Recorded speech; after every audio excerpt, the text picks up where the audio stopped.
Hello, hello. Nasa mall tayo. Grabe pala ang tao pagka Friday night. No? Ang dami. Siguro talagang ano siya. Kasi walang pasok bukas. Yung iba, Sabado, Sunday. So, ang daming tao.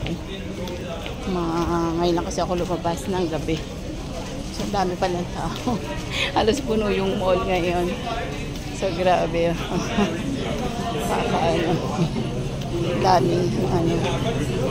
Daming tao. Nabuhay ang mall. Kakapagod, hingal. Okay, tapos matraffic. Grabe yung traffic. Ang tagal namin matraffic. Marami kasi sakyan, no?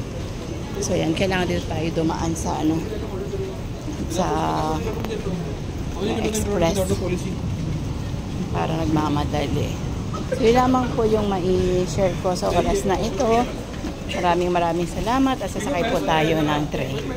So, bye for now.